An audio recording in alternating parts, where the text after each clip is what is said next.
바리새인들과 또 서기관 중 몇이 예루살렘에서 와서 예수께 모여 들었다가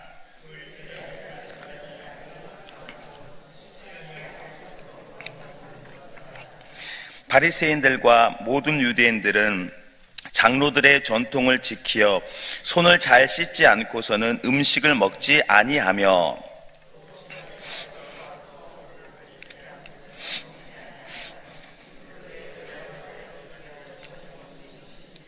잔과 주발과 손을 씻음이라. 이에 바리새인들과 서기관들이 예수께 묻되 어찌하여 당신의 제자들은 장로들의 전통을 준행하지 아니하고 부정한 손으로 떡을 먹나이까?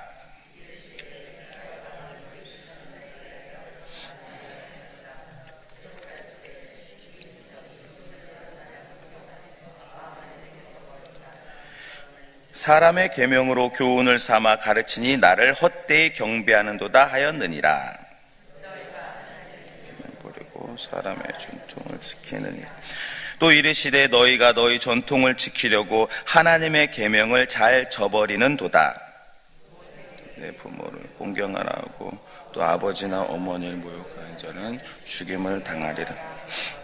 너희는 이르되 사람이 아버지에게나 어머니에게나 말하기를 내가 드려 유익하게 할 것이 고르반 곧 하나님께 들음이 되었다고 하기만 하면 그만이라 하고 어머니에게 다시 아무것도 하여 드리기를 허락하지.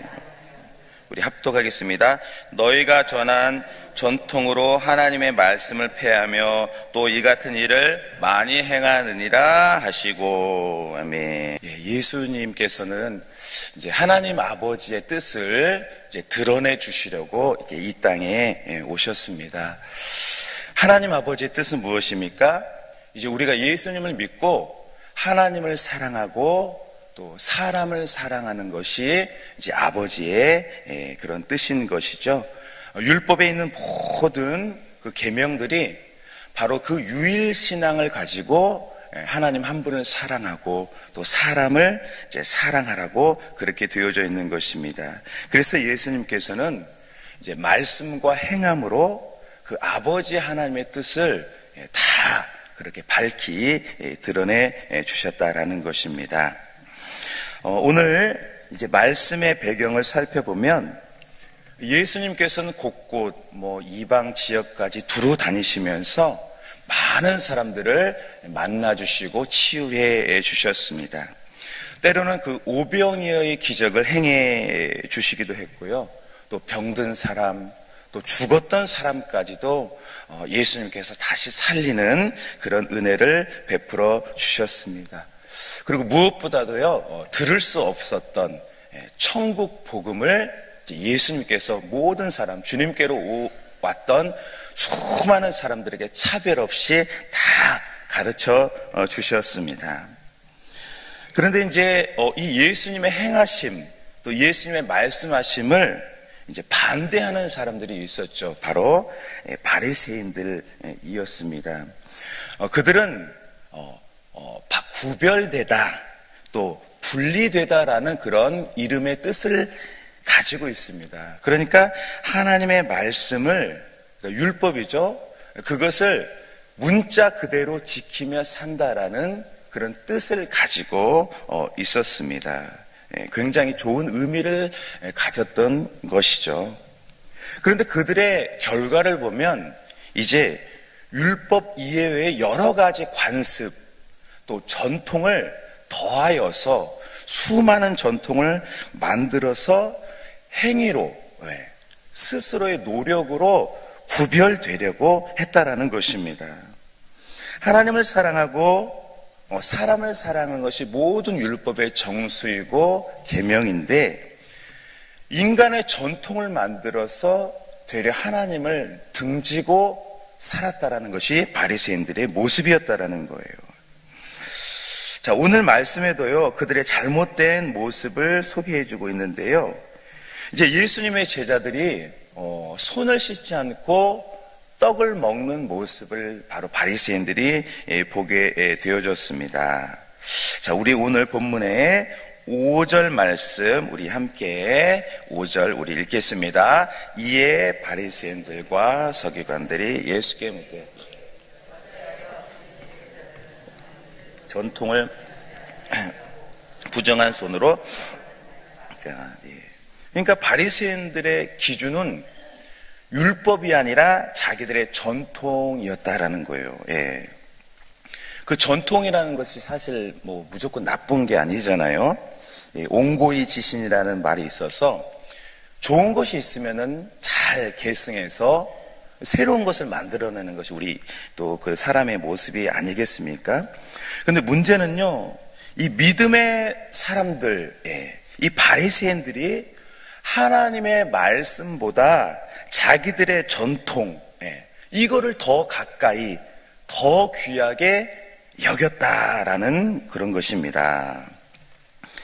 지금 그들 앞에 누가 계십니까? 바로 성자 예수님이 오셨잖아요. 예수님이 오신 것은 자유가 있고 기쁨이 있고 위로가 있고 능력이 있고 천국 잔치여죠. 그런데 바리새인들이 가만히 보니까 그들이 보기에는 이게 합당하지 않았다라는 거예요. 부정한 사람들, 부정한 행위, 전혀 거룩해 보이지 않았고 합당해 보이지 않았습니다. 왜 그렇습니까? 그들은 자기들의 전통이 하나님의 말씀보다 더 가깝고 귀했었기 때문이라는 것입니다. 우리들이 사는 세상도 가만히 보면 여러 가지 전통과 기준이 있습니다. 사람의 생각이 다 다르고 또 문화가 있기 때문이죠. 그런데 아무리 좋은 그런 관습과 전통이 있다 할지라도 하나님의 말씀 또 진리의 사랑과 반대가 된다라면 우리는 버릴 수가 있어야 된다라는 거예요. 왜냐하면 그것이 바로 하나님의 뜻이 아닌 인간의 모습이기 때문입니다. 사도 바울 선생도 이제 가말리알 문화에서 그 당시 최고의 석학으로 지내지 않았습니까? 바리새인 중에 바리새인이었습니다. 또 율법에 능통한 자였습니다. 열심도 대단했습니다. 그러나 예수님을 알기 전에 그의 삶의 모습을 보면 예수 믿는 사람을 찾아가서 죽이려고 했던, 살기가 등등했던 사람이었습니다. 그러니까 자기의 노력으로 하나님의 의를 세우려고 했지만 결코 하나님이 주신 선한 열매나 결실은 결코 아니었다라는 거예요. 그러니까 예수님을 만나야 그 율법 속에서도 진리의 말씀을 누리고 깨닫게 되어진다라는 것이죠. 저 여러분들은 항상 말씀이 기준이 되고 또 하나님의 뜻이 기준이 돼서 또 하나님과 사람을 기쁘게 하는 저와 여러분 되기를 소망합니다. 구약시대 여러 사람들이 있잖아요. 수많은 사람들이 있는데 그 중에 다윗 또 야곱과 같은 사람의 공통점이 무엇일까요? 그들이 1.1획도 부족함이 없고 말씀을 다 지키고 그랬다라는 것이 아니라는 거예요. 오히려 다윗은요, 살기 위해서 블레셋 땅에 들어가서 2년 이상을 블레셋의 부하로 살았고요. 또 이스라엘과의 전쟁이 벌어지자 자신이 앞에 선봉대로 서서 이스라엘 사람을 죽이려고 했었던, 그러니까 율법으로 따지면은 이 상상할 수 없는 그런 사람이었습니다. 그런데 하나님께서는요, 그런 다윗, 또 야곱, 또 베드로 다 만나주시고 손잡아 주시고 의롭다 해주셨어요. 왜 그렇습니까? 그들은요, 하나님을 사랑했고 하나님의 은혜 안에 있었기 때문입니다. 우리들도 내가 흠이 없어서 인정받고 사랑받는 것이 아니라 하나님의 은혜로 그렇게 살아가고 계신 줄로 믿습니다. 오직 은혜로 되는 것이지 우리들이 무엇을 더해서 잘해서 하나님 앞에 인정받는 것은 없다라는 것입니다. 오늘 바리새인들은 자기의 전통을 의지했습니다. 하나님의 은혜나 사랑을 기대하는 것이 아니라 인간의 의로, 노력으로 구별되려고 했습니다. 그러니까 어느새 이제 외식하는 사람, 겉과 속이 다른 사람이 되어진 것이죠. 오늘 예수님께서는 그런 바리새인들의 외식을 정확하게 또 지적해 주시는데요. 11절의 말씀 우리 함께 11절 읽겠습니다. 너희는 이르되 사람이 아버지에게나 어머니에게나 고르반 하나님께 그만이라 하고, 바리새인들은 새로운 전통을 만들고 또 궁리에서 만들어서 하나님의 율법을 폐하였습니다. 모세오경에는 부모 공경을 이제 하라고 아주 그렇게 정해줬잖아요. 근데 바리새인들은 새로운 전통 고르반을 만들어서 하나님께 드렸으니까 부모님께 안 드려도 되고 너희들 이거 만지지 마라, 이 물질을 건들지 마라 하면서 이렇게 했다는 거예요. 또 그 외에도 금식일을 더하고 정결 규례를 더해서 오히려 하나님의 말씀을 대적하고 폐하는 모습을 보여주고 있다는 것입니다. 자, 그런 그들에게 예수님께서는 율법을 정리해서 말씀해 주셨습니다. 마태복음 22장 37절에서 40절까지 우리 예수님의 말씀 함께 읽겠습니다.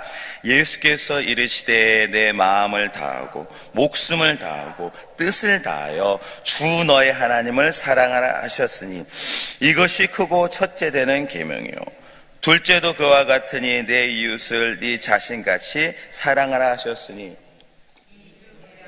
온 율법과 강령이니라. 예수님은 율법의 모든 계명 또 10계명의 그 계명을 단 두 가지의 말씀으로 정리해 주셨는데요. 바로 온 마음과 정성, 뜻을 다해서 하나님을 사랑하는 것이 아버지의 뜻이며, 두 번째로 이웃을 내 자신과 같이 돌보고 사랑하는 것이 율법의 강령이라고 정리해 주셨습니다. 바로 그것이 하나님의 뜻이라는 것입니다. 오늘을 사는 우리들에게도 얼마나 많은 기준과 또 정통, 또 문화, 관습이 있습니까? 근데 자세히 들여다보면 두 가지가 없다라는 거예요. 하나님 사랑이 없거나 그 안에 사람 사랑이 없다라는 것입니다. 아무리 옳게 아름답게 포장해도 하나님의 뜻이 아닌 것들이 있다라는 거예요. 우리 모두는 그렇게 하나님의 말씀을 기준하여 살아가는 복 있는 우리가 되기를 소망합니다. 우리 예수님께서는 우리를 위해서 율법의 마침이 되어 주셨어요. 우리가 어떻게 하나님 사랑과 십계명 사람 사랑을 이룰 수가 있습니까? 어떻게 우리가 천국을 경험하고 복의 사람이 되겠습니까? 어떻게 바울과 같은 기적의 사람이 되겠습니까? 우리 힘으로는 어떠한 계명도 또 원수 사랑도 할 수가 없습니다. 불가능하죠. 그러나 그렇기에 예수님께서 우리들이 할 수 없는 율법의 요구를 담당해 주셨습니다. 우리가 믿음으로 주님을 또 바라보고 의지할 때 기적이 드러나게 되는 것입니다. 우리가 잘 아는 사랑의 원자탄 손양원 목사님이 계시지 않습니까? 나병 환자촌에서 그 많은 환우들을 섬겨주고 마지막 자기 아들을 죽인 원수까지도 양아들로 감사로 이렇게 삼았던 우리 믿음의 선배님이 계셨습니다. 그는 자신의 아들이 죽을 때 오히려 하나님께 감사 기도의 제목을 올려드렸어요. 그리고 새 아들, 원수인 그 사람을 아들로 삼았던 사람이 바로 사랑의 원자탄 손양원 목사님이셨습니다. 아마 그분이 자기의 노력으로 사람을 사랑하는 것이라면 우리들이 그분을 존경할 이유가 없죠. 분명한 손양원 목사님은 무엇보다도 예수님을 사랑하고 또 예수님을 닮아서 그렇게 사람 사랑을 이루며 살았을 것입니다. 저 여러분들이 그 바리새인들의 모습처럼 그렇게 전통과 관습, 나의 의를 먼저 바라보는 것이 아니라 오늘 예수님을 의지하고 또 예수님을 따랐던 제자들처럼 살기를 원합니다. 오직 비결은, 승리는 예수님께 있습니다. 무엇보다도 우리가 예수님을 가까이 하고 신뢰할 때 어느새 우리들도 예수님의 제자로서 하나님의 의를 이루며 살아갈 줄로 믿습니다. 세상 무엇보다 주님을 가까이 신뢰하는, 또 승리하시는 저와 여러분 되어지기를 소망합니다. 아멘. 우리 기도드리겠습니다.